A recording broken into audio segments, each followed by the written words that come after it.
Beware spoilers for everything. Ever. Yes, everything. Dumbledore dies. We get this awful last time in that fakey old time voice as we're all gritting our teeth. But actually, this is the best last time the show has ever had, as it's clear and concise on what happened last time. And that's rather sad. Red Lotus nabbed Mako and Bolin. Now both parties are headed toward Ba Sing Se. Korra tells them about evil guys and no one cares because she's talking to other bad guys. Then the captain says, "Screaming about terrorists in the spirit world. You're the one who sounds insane." The guard would know who the Avatar is. This would be common knowledge. This wouldn't be seen as insane even for the Earth Kingdom.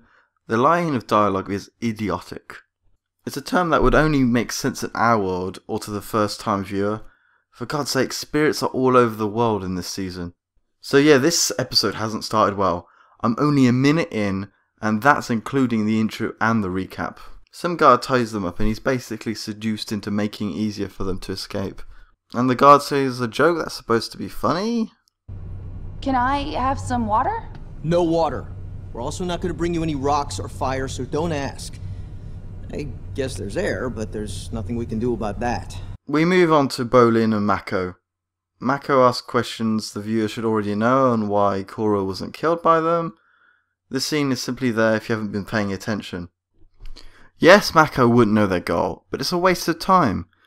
Though it does start to explore the side bad guys' personalities. Bolin starts getting along with them as they make jokes together, and he goes on about how it would be so boring being imprisoned for over a decade. And the scene is quite well done. I mean, what did you do with all that time? Did you sing songs, work on crafts? Not a lot of craft supplies in a volcanic prison cell. I must have renamed the constellations about 1,000 times. It makes these characters seem more likeable, as they aren't simply "we kill everyone" type of people. Isari escapes due to the bad quality of the equipment, and Isari says she needs the keys to free Korra. Then suddenly, Isari just finds the ventilation shaft quickly by looking down at the floor. She has no bending power, she just knows it's there to begin with. I mean, how dumb is this? Why, oh why, would this be so easy to just do? Isari isn't She-Hulk, at least I don't think she is.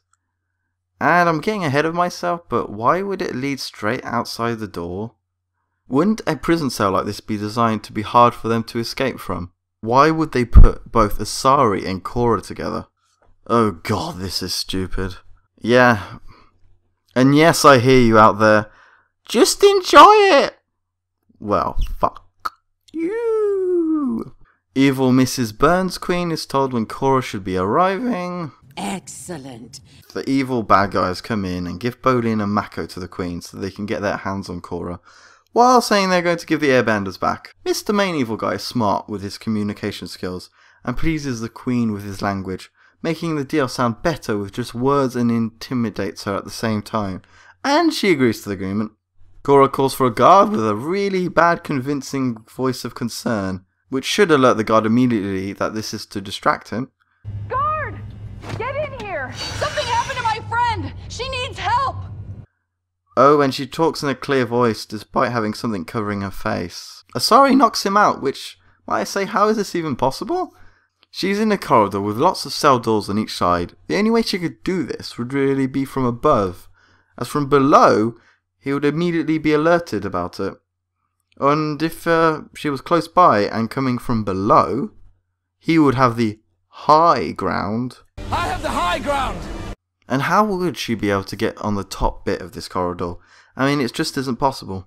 They take over and destroy the controls and radio and land into the desert. They're stuck in the sand and Isari acts like this is impossible for them to get out of this. The bad guy guards just stroll in looking at them like you're the ones that are bad and not us. Wah, wah, saying people will rescue them. Isari and Korra are like, yeah, if you help us, we can get out of this. And they're like, nah. And then they go back and forth like, no, you're prisoner. No, I Avatar, I tough. Something happens in the sand. That's no mirage. It was probably just a mirage. That's no Mirage. It's a space station. It's too big to be a space station. It's some swarm of spirit or monster that's going around which convinces them to repair the ship. Korra says she's going to use her bending to remove the sand. Two man-boys are in another prison and some older guy appears, mentioning he's been in prison for 4 years. And we get a repeat of the joke we got earlier. Oh, and they mention they have to get out of here? The whole guy being in prison is basically just played for a laugh. Mako insists that Bolin will be able to metal bend, and Bolin is like, yo, I don't believe I can for a while. And people start chanting, Bolin, Bolin. Bolin! Bolin! Bolin! Bolin! Bolin! Bolin! You're right. Okay, here I go. Then Bolin is ready to believe. All you have to do is believe! And he fails. Then we see Lin Beifong in a bad CGI car. I mean, look at that shaking car. She meets up with the animals and plans stuff with Tonrak. Asari repairs the ship, and Korra used her airbending to get rid of the sand. This guy Kon says, yo, this ship has never been this clean. It hasn't been that clean since it floated off the showroom floor. Well, that don't make no sense. Earthbenders can sandbend, and therefore remove all the sand. You're telling me earthbenders didn't quickly remove all the dirt and sand before?